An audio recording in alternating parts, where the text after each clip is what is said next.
Hello, everyone. Welcome. Thank you for joining us today. We will begin in just a minute.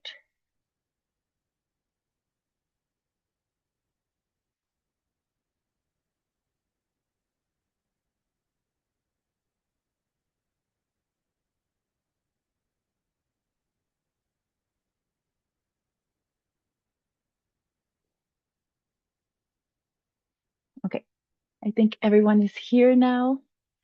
Again, welcome and thank you for joining.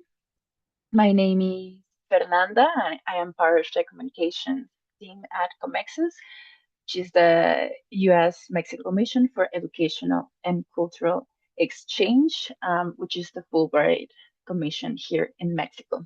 I am also here with my colleague Celia, who is the program officer of the Binational Business Program.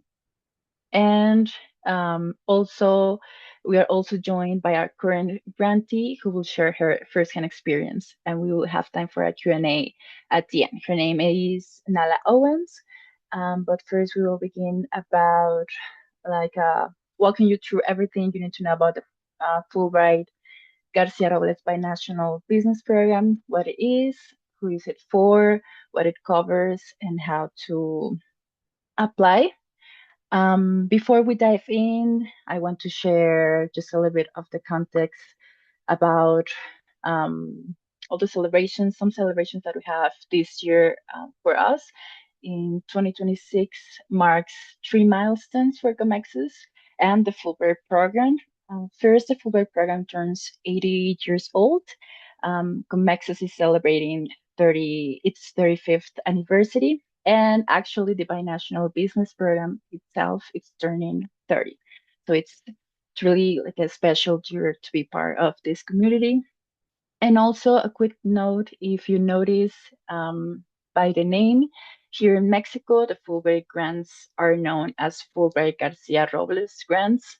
They are named as after the Fulbright senator, but also because of the contribution of the Mexican government for the grants. It is named also after Alfonso García Robles, the Mexican diplomat and Nobel Peace Prize winner. So to review today's agenda, next slide, please. What we will cover today will be start with the overview of the program, then go to the benefits, the stipend, the candidate profile, and the application process. After that, as I said, our grantee will share her experience and we'll open it up for questions. And you are welcome to be writing your questions throughout the session, and we'll get to them at the end of the presentation. Next, please. So what is the Binational Business Program? Or also, as we call it, the PIBIT program. It's a Fulbright grant that is unique in the world. There is no other program like it in the entire Fulbright network, and it's just between US and Mexico. It was created with the goal of strengthening the relationship between the private sectors of Mexico and the US. And this grant runs for 10 months from September to June, and it have two main components. The first one will be to do an internship at a Mexican or multinational company, will be in Mexico City, and it takes up to 80% of the grantee's time. And the second one will be academic courses in international business that will be at ITAM, or the Instituto Tecnológico Autónomo de México. That is one of the most prestigious universities here in the country.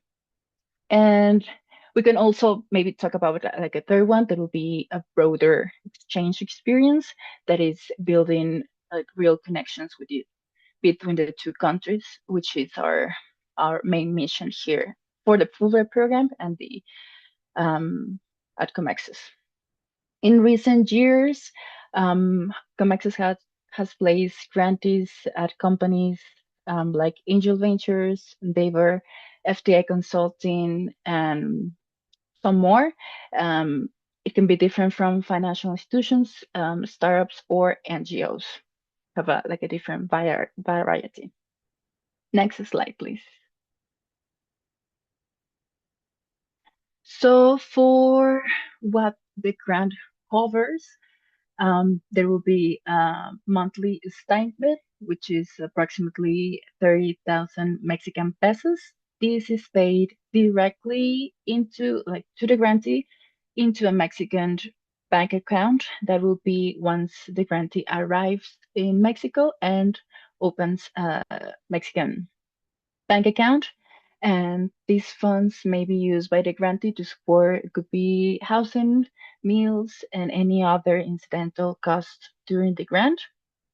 For some context, the average professional in Mexico with like a bachelor's degree earns between 10,000 and 20,000 pesos per month.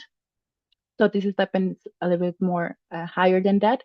It is possible to live comfortably in Mexico City with this amount, but if you are maybe planning that during your stay, you may want to visit any like city nearby Mexico City, if you want to live alone, or if you want to maybe dine out frequently, it is recommended that the grantee must arrive with some savings to do that.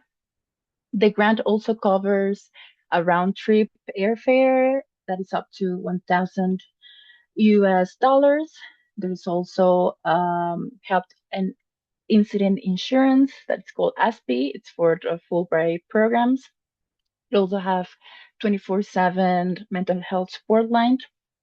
And we also, COMEXUS here, we will assist you with your visa process. We work with the Secretaría de Relaciones Exteriores, that's the Department of Foreign Affairs, and we help you and facilitate the visa process for all grantees.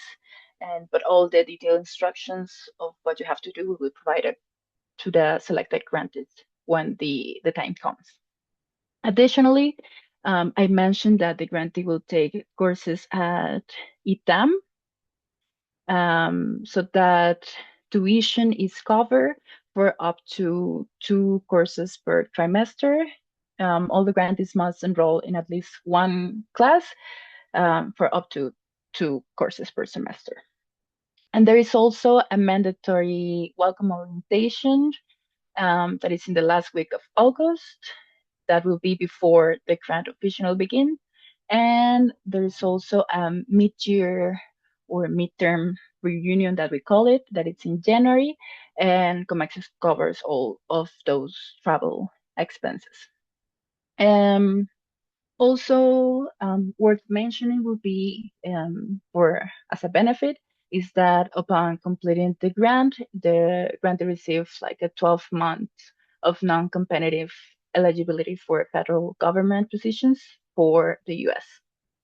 And as an important note, also, there is for this grant, there is no support for dependents, and COMEXUS does not assist with the housing. The grantees are responsible for finding their own accommodations upon arriving to Mexico City for this grant. The Binational Business Program mostly takes place in Mexico City. Next slide, please. Then now to see who is this program for or what requirements you need to cover.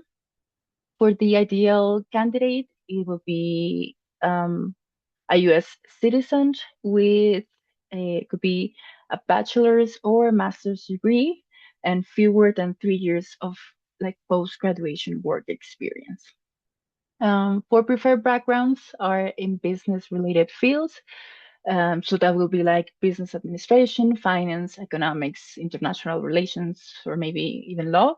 However, the grant or the call is open for all candidates. It could be for other fields, but they need to demonstrate like an interest and experience in international business. It is required of advanced Spanish proficiency, And this is evaluated by a college level Spanish instructor and is submitted by the evaluator through or as part of the application. It is important to have like an advanced level of Spanish because it's not only important for the internship, but also to participate in the like at the university level, thus at ITAM. And the candidate must not be working or living in Mexico at the time of the application. And also to emphasize, like I said before, like COMEXUS does not assist with accommodation or housing. So it is important that because this is not a traditional study, like a study abroad program, it requires to have like adaptability, initiative, and just the ability to build your own experience. So the candidates that thrive in this environment and are proactive can seize of these opportunities of their own. And next one, please. Now to talk about what will be the application process. Step one will be to apply through the Fulbright online platform. Um, then you will be select the award. You need to make sure to choose for the Binational Business Program. You don't need, for most awards, it will ask you to submit like a research or project, but you don't need to submit one. Then once you start your application, you will have to upload a statement of grant purpose. And that statement, that essay should address three things. It will be first, what you can contribute to the Mexican company, then your academic and professional background, and third, it will be how this experience fits your career plans for the future.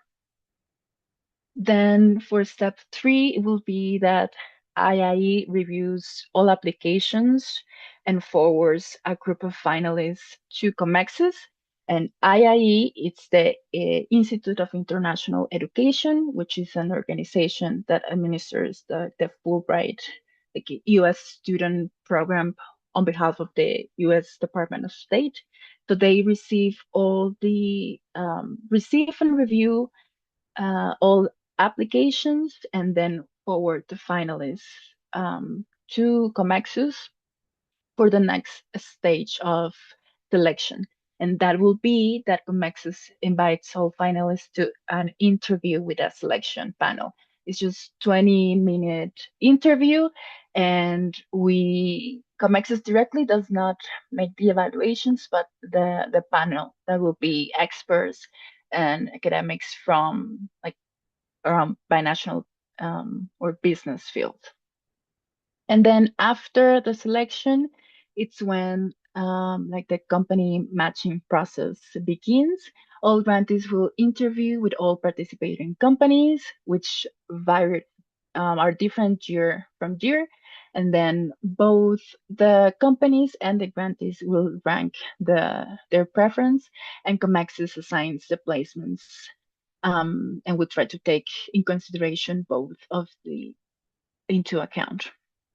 But we cannot guarantee a specific company, a specific or specific sector. And then all this information I will going to just before we begin with the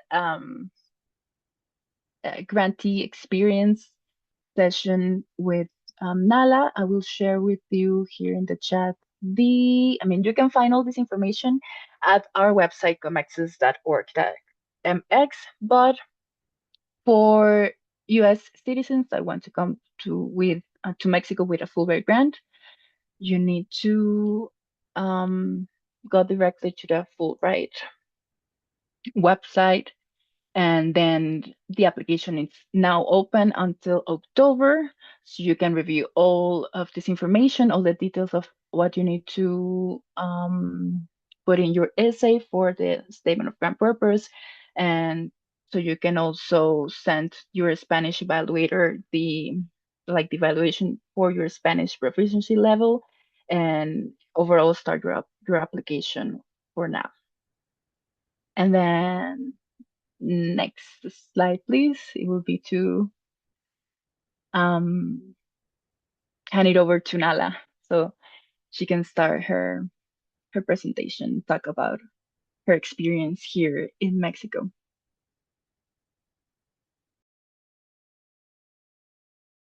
Okay, perfect. Thank you so much. First of all, thanks to everyone who's coming. I know that sometimes for this program specifically, since it's the only one of its kind in the Fulbright network, it can kind of be like, what is this thing that I found on the website? So I'm excited to be able to hopefully add a little bit of color to some of the information that you'll find on the website about this incredible opportunity that I've been really fortunate to engage with over the course of this past year.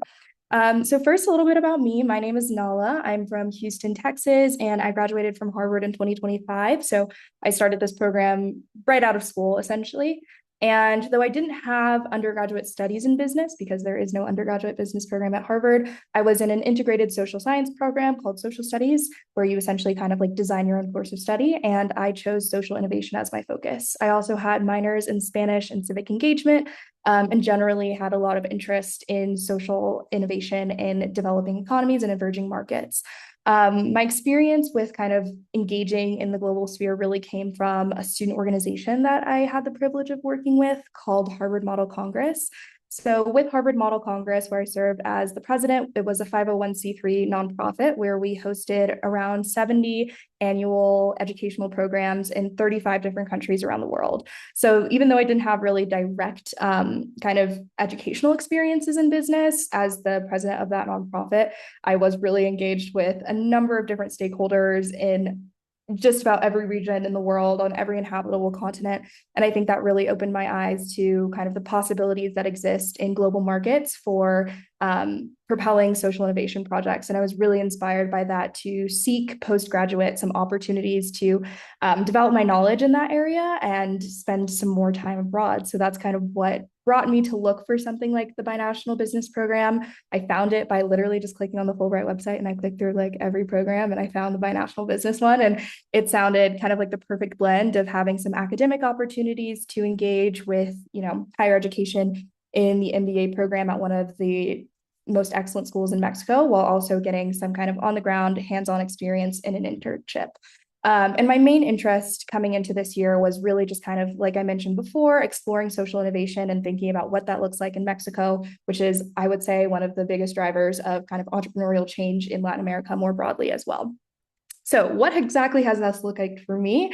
Today, I'll break this into three main parts. So I'll talk a little bit about my host organization experience, a little bit about my academic experience, and then also what I've been up to when I'm not in class or working. So my host organization is the EPIC Lab at ITAM, which is the university that Fernanda mentioned before. So the EPIC Lab is an entrepreneurial center on ITAM's campus, and we mostly work with undergraduate students, graduate students, and alums to help them kind of push forward their entrepreneurial ideas and also develop their entrepreneurial skills, regardless of what their specific interest is. So we work with, for example, a lot of people who are studying law, who maybe want to get like more creative with their application of law. So not just traditional student entrepreneurs. And you can see here that one of the greatest parts of this opportunity for me has been getting to work with students. So I would say about half of our office is actually students. Some of them you can see here, who are very talented, very bright, and very excited about entrepreneurship. And I think that getting to engage in this environment has helped me to kind of have a foot in both doors, if you will. So I kind of am getting some of that university experience while also really being immersed in the entrepreneurial ecosystem in Mexico City. So for example, in this picture, we're having like our end of the year cocktail event. And in the back, all of these people who you see are founders of like Series A or Series B startups. So this guy right here, like founded a startup called Palenka. So just getting to have that kind of face-to-face interaction with some of the like most talented and most successful entrepreneurs in Mexico City has been an insane networking opportunity. I think I've learned a lot. And I would say for a number of the host organizations that are part of this program, that networking and that kind of immersion in the ecosystem is a really huge priority. So I would say that's been one of the most positive aspects of my experience. And like Fernanda mentioned before, I think one of the coolest things about this too is you really get to create your own year almost. So you come in as this intern, you're probably like bright-eyed, bushy-tailed, and you're like, what exactly am I going to be doing? I personally was coming straight out of college, so I hadn't had like a real full-time job before. But for me, what that ended up looking like was pitching my own research project for this entrepreneurial center. So the project I pitched, you can see down here our little logo. It's called ITAMplifiers. And essentially, it's a study about the impact of ITAM in the broader entrepreneurial ecosystem in Mexico and Latin America. So I got to study over 206 startups that were founded by alums from our university and looked at, how much they raised compared to other startups, what was the gender composition of their startup or their founding teams, et cetera, et cetera, et cetera. So through this research project that I pitched, I was really able to learn a lot about the Mexican entrepreneurial ecosystem. And like I mentioned before, I was able to meet like a pretty shocking number of the people that I was studying as a part of this project. So I think there really is kind of opportunity to build your own experience, like we mentioned before, and create some of these self-developed directed projects that can develop your own skills. So I learned a lot about data visualization, research, and like what that looks like in a university setting. And like I mentioned, I think another big part of this was being able to be part of the broader university community. So I like joined a dance team on campus, and I like was engaged in our language learning center, and I hung out there a bunch. So I think having access to those resources, whether you work at the Epic Lab or not, is also a really huge benefit of the program. So when I wasn't working, I was also taking classes. The two classes that I took over the course of this year were Comportamiento Organizacional and Emprendimiento. So this first class, like organizational behavior, is actually taught by the director of the MBA program at ITAM. So getting to have, once again, that kind of like face-to-face interaction with one of the most influential people on this campus was insane. And I also kind of already came in with an interest in the topic and learned a lot about what organizational behavior looked like in the context of Latin America. On a week-to-week basis, what this meant was Tuesday nights, I like virtually hopped onto our Zoom class with a number of my other Fulbright colleagues. And we looked at different research papers on organizational behavior in Latin America. We did a bunch of case studies, and our final was a case study on actually the businesses that we worked with. So it was a lot of fun to be able to see this knowledge being applied. And I think that's a really big focus at ITAM and with most of the courses that we get to engage with. So my second class is literally just entrepreneurship. And I thought it was very fitting considering where I worked. And the cool thing about this class is it essentially teaches you the MIT startup framework, which is considered 24 steps to becoming a disciplined entrepreneur. So over the course of the semester, I worked with a number of other ITAM students and 2 other Fulbright grantees to actually build a startup in 24 steps, from our like MVP to our business plan. And we got to pitch to actual entrepreneurs in Mexico City and receive feedback on our idea. And it was really exciting, very inspiring, and led me to some of the things that I will talk about next, which is kind of community involvement. So like, what was I doing when I wasn't working or in class? And I think a lot of people find that you have some time to fill. So you're working 30 hours a week, you go to class maybe once or twice a week, and then you have all this other time to really take advantage of this incredible opportunity to be a part of a new community. So a lot of what that looks like for me is, number one, getting to know my other Fulbright grantees and colleagues. They were an amazing community this year, and some of the most bright and talented and smart and fun people I know. And I think that being able to take advantage of the fact that we're all in this together is an amazing aspect of this program. I mean, I think even if you go to work abroad somewhere, you're not always going to have a cohort of like 15 other people who are in your same position, who you can kind of laugh with and talk to, et cetera, et cetera, et cetera. I think another awesome part of this year for me in terms of community involvement was getting to know some of my colleagues, especially the people who are student workers in my office. So here you'll see me at the graduation of one of my coworkers, and graduation in Mexico is really like prom. So I got to go to like prom here, which was really fun. And we had a great time. Another thing that you'll see here is, especially in my role, I had the opportunity to really focus a lot on events that connected us with other aspects of the ecosystem in Mexico City. So here you'll see us actually at the UNAM, which is one of the largest public universities in Mexico City. We're in their chemistry lab, and we're working with a number of their chemistry students to think about commercialization of products in Mexico and how research and entrepreneurship are connected. So this is us in our lab coats doing just that. Also, we got the opportunity to really connect with the public diplomacy office at the embassy. So this picture you see over here with me like in front of a giant soccer ball that's dancing on a stage is me volunteering with the U.S. Embassy for FIFA. So we had this basically like global festival where every country had a stand and every country could put on different events. And this concert, we brought a Mardi Gras band from Louisiana, from New Orleans, down to Mexico City to perform. So my job that whole day was throwing around beads and hanging out with the band. And it was a really cool opportunity just to see how much of an opportunity this is to represent different aspects of American culture in Mexico City. I don't think a lot of people knew what a Mardi Gras band was before coming to this event. And I saw a bunch of little abuelitas like really breaking it down and like falling in love with it. So I think it's really cool to have some of those moments where you get to see like the core of the mission of these kinds of programs. Another huge opportunity I had was to participate in a social entrepreneurship competition. So you'll see this team right here is also composed of a number of my coworkers from ITAM. But over the course of the year, we developed a sports accessibility startup product, and we pitched it, and we actually went to nationals and pitched it, and we placed top 10 in the national competition for this broader entrepreneurship competition, which is called the Holt Prize. Before this year, I had never started a venture myself. I didn't really know a lot about it. But I think once again, really being immersed in the ecosystem here, like the entrepreneurial spirit in Mexico, I think is really infectious. Like it exists in every corner you see, whether it's a little puesto of someone selling some kind of food or some kind of treats, or if you're on the metro and you see someone who's going around selling hand sanitizer, like it's really impossible to not be just keenly aware of the way that entrepreneurship just runs through the veins of this country. And I think that it was an awesome opportunity to really kind of start my own entrepreneurial journey here. And for it to kind of go as far as it did was also really cool to see. So when opportunities present themselves here, like really, you just kind of gotta take advantage of them. And this year can take you in many directions that you might not have seen yourself go initially. And then this last little picture right here is me with my dance team. So I mentioned that I joined the ITAM dance team, but I was also a competitive hip hop dancer before this year. And I looked back at my application. I actually wrote about that in my application and how I wanted to also be a hip hop dancer in Mexico. So I joined a competitive team at a studio called The Originals. And this is us before our first performance of the year at the Revolution Monument downtown. So we have these like really sick drone videos of us like dancing in front of one of the biggest monuments in Mexico City. And I think that, you know, really getting to be a part of the arts community here helped me to get to know a completely different side of Mexico City, meet people from all over the country, and also share a little bit of my culture. This was a combination hip hop and reggaeton dance team. So it's like half the time I was like learning crazy new things about like the history of reggaeton in Mexico and like what that really meant. And then a lot of the time I was getting to share a little part of kind of where I was coming from in African American culture and how that influences hip hop dance today.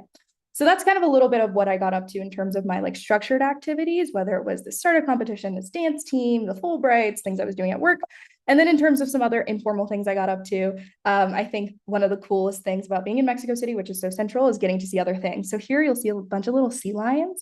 This was when me and a couple of friends went to La Paz and we got to swim with those little sea lions. It was super, super cool. This is a picture of me and some other Fulbrighters in Jalisco. We were visiting some of the English teaching assistants, which is another program that COMEXUS runs, and they are spread all over the country. So it's really just a great excuse to, number one, get to go connect with some of your peers, and also see other parts of Mexico. You'll see here, this is a picture of me and my friends with the Mundial going on. There are a lot of celebrations that take place a bunch of the time. And this is after we won the first game, the opener of the Mundial. It was so much fun. I felt really patriotic. I'm like, I'm not even a Mexican citizen, but I was out there with them. And it was a lot of fun. Down here, you'll also see this is a trophy from my studio. This was at the World of Dance Mexico competition, and my studio won second place. I was not a part of that competing team, but just being a part of the studio and being a part of that moment was really exciting. And then over here, you'll see my family. So I think one of the cool things is that as a part of this program, you're not only a representative and kind of ambassador of the United States to Mexican citizens, but it goes the other way around. So my family, even though we're from Texas, we're really close, they had actually never left the country ever. So this was the first time that they were ever getting to see any kind of new place, new culture, and getting to be their tour guide. And that was really exciting. And just seeing honestly like the way that their perspective and opinions on the country changed the more time that they spent here was really awesome, and getting to kind of be that person to show people a different side of Mexico than what I think is portrayed often in media is a real privilege. And I'm so grateful that I got to host not only my family, but I had 10 other groups of visitors over the course of the year. So I really got to do that for a lot of my friends as well. And then just lastly, this is us on like Day of the Dead, celebrating in Oaxaca. And then this is me when I went to go learn salsa, cumbia, and bachata at like a dance class here. So once again, there are a lot of these really awesome and random opportunities that you can come across that can end up being really influential and fun parts of your year. So I went to this like salsa class for the first time because I was like, oh, it's free, why not? And I kept going for weeks and weeks and weeks and weeks. And it became one of my favorite things to do on a weekly basis with some of my Fulbright friends. So that's kind of a peek into what work life, academic life, and your life outside of those two things could look like here. Every Fulbright's experience is different, especially in the binational business program. We all work in different places that are in very different industries. So some of my friends are working at a tequila company, others are working at investment firms, and so on and so forth. So the options are really kind of limitless of what your year could look like, but I'm happy to answer more specific questions about, let's say, logistics or any, aspect of the experience that I've already touched on. So I'm not sure if there are any questions in the chat or if anyone wants to raise their hand and ask as well, but that's kind of a brief overview, high level of this year for me. I have a question. How much of the, I'd say, work you did would be in Spanish versus in English, or what would be the usual, whether it be business lingo that you'd have to learn? This is a great question. And this was something that I was wondering before I got here too. I'm like, I took Spanish classes, obviously. I took like one business Spanish class, but I wasn't really familiar with especially entrepreneurship and investment language in Spanish. So I would say that was definitely something I had to like brush up on before I got here. But depending on the office, like that, I think really determines the amount of English you're speaking. In my role personally, this was kind of something that I was a little bit firm about when I got here, but I do all my work in Spanish. So every single one of my coworkers also speaks English. It's kind of like a requirement for the roles that they're in, but I really wanted this year to be about improving my own abilities. So even though I know every single one of my coworkers can speak English, we speak Spanish 100% of the time. There are some times where I'm asked to translate documents for some of our partners abroad. So we do a lot of partnerships with MIT, and a lot of the time I'm asked to work on those communications. But I would say like 99% or like 95% of my written work is in Spanish, and like 100% of what is spoken in my office is Spanish. For other people, I've heard that can be like more 50-50, especially if you're with a multinational business. A lot of the written work you're producing might be in English, but I haven't met someone who will kind of like walk into the office and intentionally just be like, hey, what's up, guys? Because why would we be here if that's what we were doing? And then in terms of like kind of what you need to know in terms of technical language, I found that the entrepreneurial and investment vocabulary came pretty easy. What I didn't expect to be difficult was because I'm working at a university and a lot of my peers or like a lot of my colleagues are college age students, there was a lot of slang being spoken. So I could like talk about, seria A, seria B, like that's fine. But then when there were some like more informal, casual language being thrown around, I was like, what does it mean when you say it values mother? Like, what does it mean when you say to egg? Like, all of those things were a little bit like, whoa, what's going on there? So I think that any of that kind of like level of Spanish and understanding comes along naturally over time. But if you are generally comfortable, let's say like watching a movie in Spanish or like going to your Spanish classes that are 100% carried out in Spanish, then you should be good to go. I'll just jump in here too. Hi, everyone. Thanks for coming, and thanks so much, Nala, for sharing your experiences, and Fernanda for sharing the basics. But in terms of the English versus Spanish, obviously the application is in English, but we require that evaluation of your Spanish level. If you do proceed to the interview stage, the interviews are conducted in Spanish, so just be aware of that.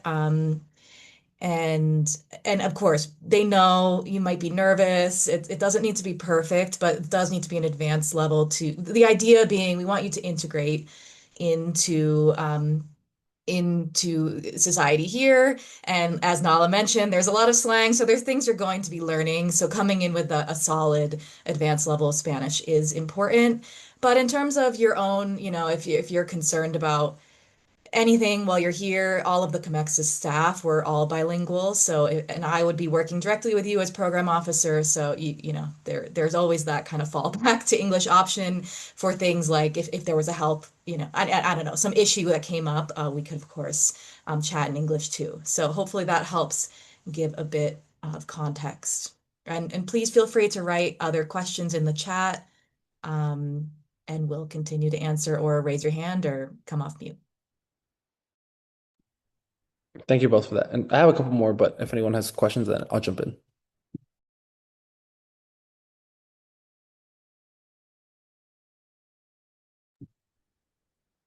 Okay, my next one was how do you choose which courses to take on the UNAM versus ITAM universities, and can you choose like where to take one over the other, or is I'm assuming they're based on availability also to the students?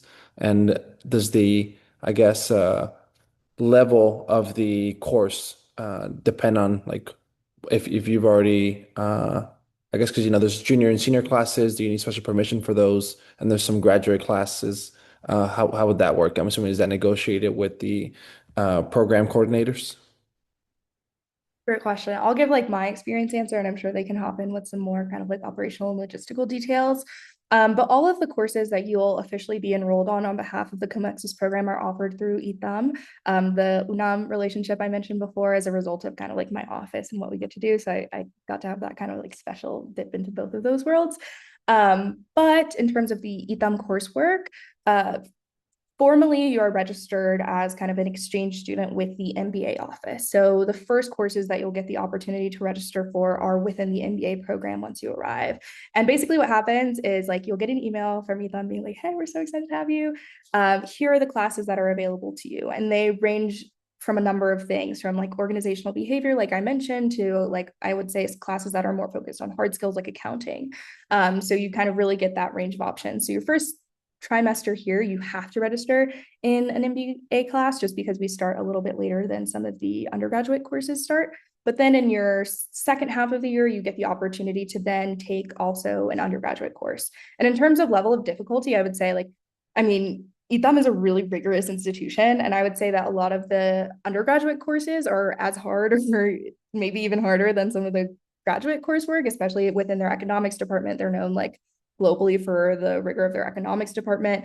So if you do choose to enroll in an undergraduate class, sometimes you do have to be a little bit more mindful of some of the prerequisites if you want to go down the econ route. I chose to enroll in an undergraduate course in my second semester just because that's where entrepreneurship was being offered.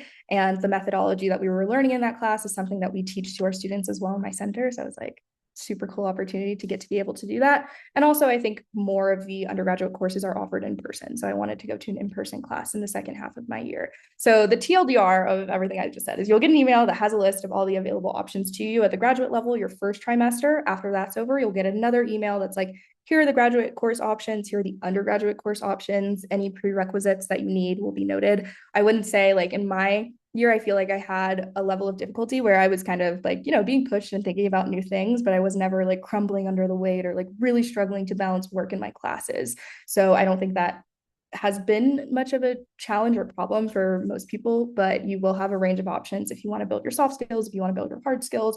I would say another benefit of the MBA coursework is that most people who are doing it have kind of like worked for a good bit of time. So getting to network with MBA level students and people who are like executives in their company was a huge, huge benefit to me in my first trimester here working in those MBA courses. So yeah, that's kind of like the Grantee experience answer. I'm not sure if you guys have anything to add on that as well.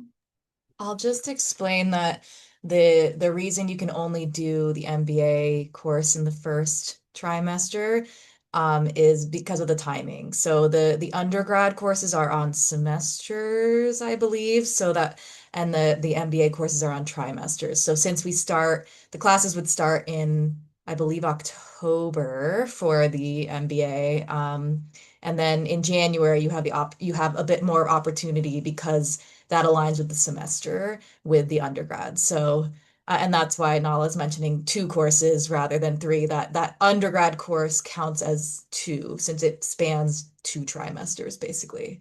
So I think that can be a bit confusing, and I think it's actually I would assume it might be nice to have a little bit of fewer options to begin with, and then once you get your footing and you kind of know where you're headed, you have more choices between the classes for those second two trimesters or that second semester.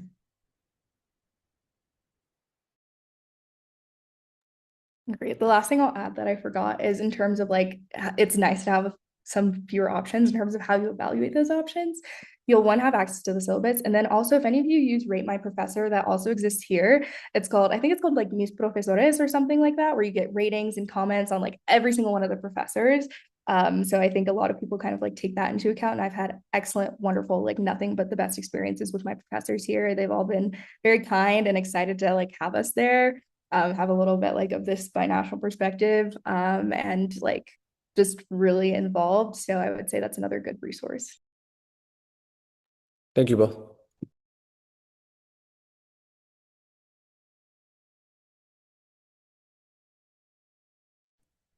I have another question. I was wondering if you could kind of speak to the application process. I would imagine that's where most of us are right now, and kind of how you worked on drafting your applications and like what tips you have for compiling your application and like really making it stand out. Yeah, I guess I can speak on this first. More than anything, I'll say like respect to my predecessors. There's this excellent video on YouTube that some of you have seen. I think it's like maybe one of the only YouTube videos that exists on this program by Rebecca Bean, who was a grantee a couple years before me. And she does this like 40-minute interview with another grantee basically on her application process. And I remember watching that video, like I like downloaded that video, I'd watch it on the plane. Like it was like really, really good advice, I think, in my opinion. And some other advice that really stood out to me, I got from my university fellowships office, which is basically like, yes, when you're writing this, you're trying to convince people like, yes, I would be good for this program. But what you should also be focusing on is like, why is this next move like the only thing that makes sense? And I know that's like not true. Like you probably have a lot of different options, but like, why is this specific program the next step that is going to allow you to accomplish what you want in your life more broadly? And I think focusing on that kind of long-term vision and how COMEXUS can be a key piece in that puzzle is what distinguishes some like really good applications of like, I'm great from other applications that are like, I would be a great fit. And like, this thing is going to help me accomplish some of these long-term goals. And in terms of like my drafting process, I like sat down and I did a free write and a free speak, which is basically I stood in an airport before I went to school and I like voice memoed all the reasons why I wanted to do this program and transcribed them. And then from there, I thought about some of the, like the key pieces that were standing out to me and my own reasons for why I wanted to do this program. Beyond that, I went and did some more research. I'm like, what are the classes that are being offered at ITAM? What are these host organizations up to? What are these past grantees up to in their futures? How does all of that information kind of fit into my understanding of the program, and what can I use there to kind of continue to make my case, and what can I do in Mexico that's actually going to be really instrumental in terms of my own personal development and growth. The other part of that is like, what can you offer to this program? Not only like kind of what can you get, how can this propel you forward, but this is not an extractive opportunity where you can just kind of come and I want to like take all these things from this program. But what is it that you're going to leave behind? What do you think about your own personal experience will allow you to be a strong contributor in an office? Like this is kind of a hard thing to do, right? Like you're coming into this new work environment where you're kind of the intern that no one really knows much about. Like maybe they've interviewed you, but not everyone has met you, and it like can be a little bit difficult. So what have you done in your previous experience to demonstrate that you can take initiative, that you can be independent, that you can build relationships in these new environments? Where in your life have you had experience where you have expressed an interest in Latin America and Mexico? What do you know even about Mexico? And I think that's most relevant for the statement of grant purpose. So I knew that I was interested in social innovation. I like chatted with some professors about the perspective on Mexico specifically. I like learned about new fintech regulations that I was really excited about. And I think the coolest thing about this process for me was like I started my application knowing like, yeah, I like really want to do this program. But the more I worked on this application, like the more I fell in love with it. And I was like, I need to do this program. And I would say like, if that's not how you finish your application process, that's fine. But if it is how you finish your application process, I think it's a good sign that you're going in the right direction, that you've done enough research and that you've really investigated your own personal why. From there, from my own personal drafting where I did this free write, then I did more research, then I edited it. I spoke to a lot of people. I went to my university fellowships office. If you have that, that's a really great resource where they can edit your statements. I spoke to upper class or like people who had graduated before me who had been successful in their fellowship applications to look over it. And the last thing I did, which I would totally recommend before your interview, if you like get to that point, is I sent out an email to everyone in my dorm and I said, hey guys, like I have this interview that's coming up. If you are a native Spanish speaker, especially if you are a native Mexican Spanish speaker, I will buy you coffee if you chat with me for like 20 minutes. And I came up with this list of like mock questions and they could add their own questions on, but like for a full couple of days straight, I was having like 5 conversations a day with different people who were asking me like challenging questions that I like hadn't really thought about before, and helping me to explore new vocabulary that I might not have been familiar with that I would have needed for my application. And I was just learning like new things from each of them about like even more reasons why I wanted to be in this program. So I think taking advantage of your community and your network and whatever offices are available to you at your school after you've gone through that initial kind of drafting process is going to be really critical for making sure that you can kind of put your best foot forward. That's awesome. Thank you so much. I will just add to that, we won't even get the application if you don't include all the required pieces. So the tip that I can provide is please just read the directions carefully, make sure you're not, just leaving off a document, and that way you're not even moving forward. So we can't read your amazing essay. So yeah, just read those directions carefully and make sure everything is attached. Thank you. Any other questions?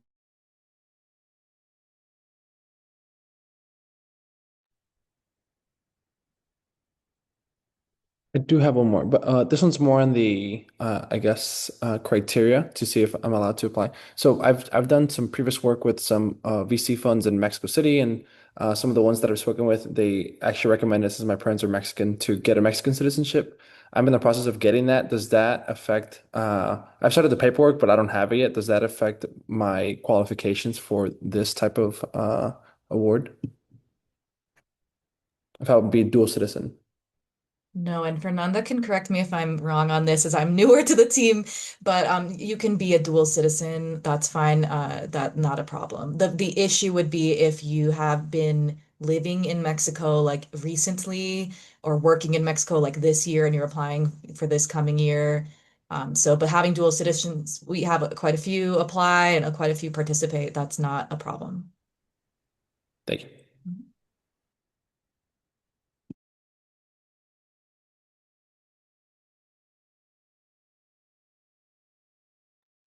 Anything else? And if you're not feeling comfortable going on microphone, feel free to use the chat option. We have a few minutes left if there's any remaining questions.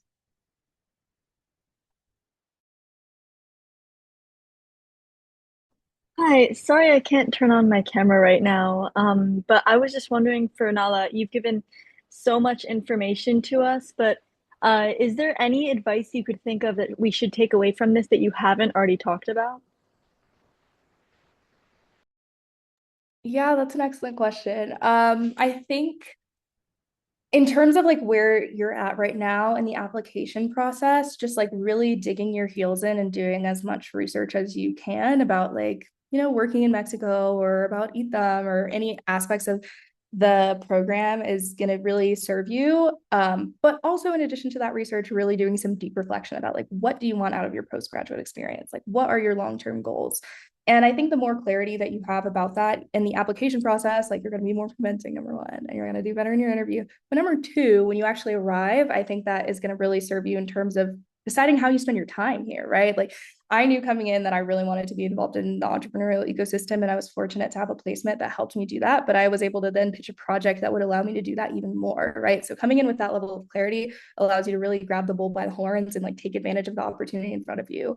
I knew I wanted to join a dance team. I knew I wanted to keep dancing, and I was able to do that pretty soon after I got here. So really reflecting off of like, what does a successful year to you look like in this program will help you to then, create that vision and make that, easily imaginable for the people who are reading your application, because what they really want is to be able to see you as a person who's in this program and see you as a person who's thriving in this program.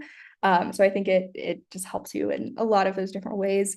And also talk to your friends and family. Like, I mean, for me, when I talked to people who knew me well, they were like, yeah, this makes total sense, right? Like, it makes total sense that you would want to do this. Like, you've exhibited X, Y, and Z interests or X, Y, and Z capabilities and traits that like make this make sense for you. And I feel like seeing or hearing from people who have that kind of like third party perspective on you as a person can help you to even incorporate new things into the application that you might not have even thought of, or add to this kind of reflection piece about where you see this next year going for you as well.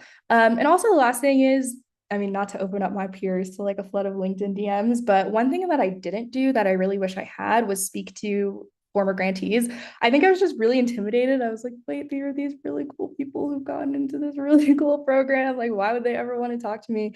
But I think a lot of people who have participated in this just know how special it is and really want to open up that opportunity to other people who would be a great fit for it. So even just like doing a quick little LinkedIn of being like, okay, like what was this person's experience before? Where did they go after the program? What they end up doing?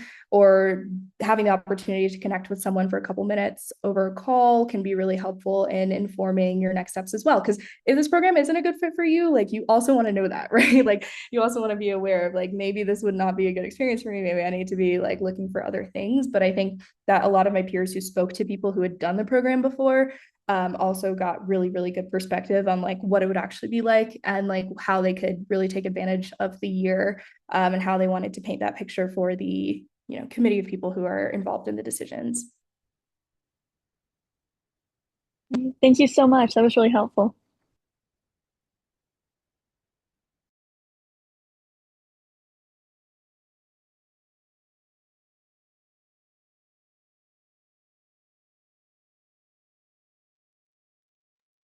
Go ahead. I'm not sure how to is it Jocel?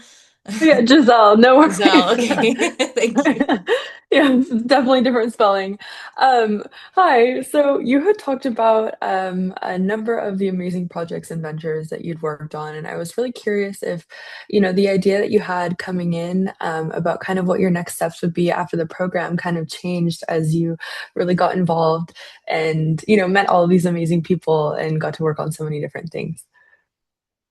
That's an excellent question. And I actually read my OG application before I got on this call. I was like, huh, I wonder what I said. I wonder what I was thinking. And a lot of the things in like some crazy way really lined up about how I envisioned this year, like what I really wanted to accomplish or what I wanted to learn. I will say, like coming into this year, part of the reason for me why I was like, this is the only thing that possibly makes sense is that a lot of my experience in college and beforehand was political. So I was like working on campaigns, I was working with political advocacy organizations. I didn't really have a super strong business background. Except for that organization I mentioned before, where I was like serving as the head of this 501c3 nonprofit that had like a lot of business responsibilities because we were running all these programs in a bunch of different countries. And I also did a consulting internship in like focused on the public sector. So we were focused on like public sector DEI, which isn't 100% like super business. But I think that my perspective on like what international business looks like and is in Latin America completely changed. And I think I have a lot more context now on like, I knew that Mexico City especially was like really this beating heart of innovation and social innovation at that. But I think now I have way more context and more of an understanding of like what does that actually mean. Like there are 10 unicorns in Mexico City and a bunch of them have an explicit social impact mission. I do not think that can be said for the United States, right? Like that all of these like fintech founders want to improve financial inclusion. Like that's super cool to me. And I think getting to have more of an engagement with some of those types of businesses and organizations has really inspired me to continue seeking opportunities to blend these separate interests that have been separate in the past for me of social innovation and what that can look like in the private sector. So ultimately, in terms of like the next few years for me, I'm going to be going into consulting in DC in the next couple of years, but end goal, I think for me would be working at a social impact accelerator. So I've been chatting with some people who work at different bodies in the World Bank and IMF that do that kind of work of, accelerating these social innovation projects in different parts of the world. I will say for some of my peers though, that has looked way more like 180.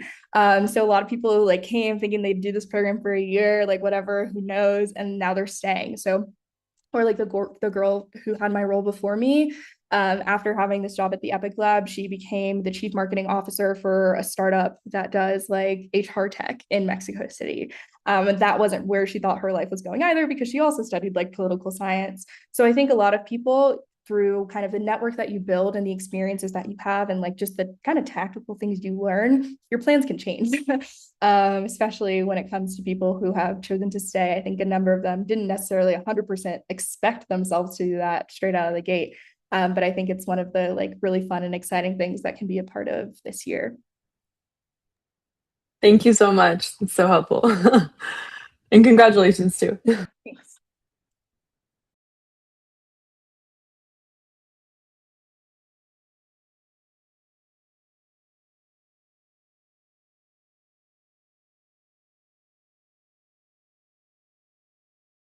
not sure if anyone else has any other questions, but just seeing the time, like after this session, once again, not trying to open up my peers to a bunch of LinkedIn DMs, but there are like a lot of us who kind of are pretty public about our involvement in the program and who like post pretty frequently about it.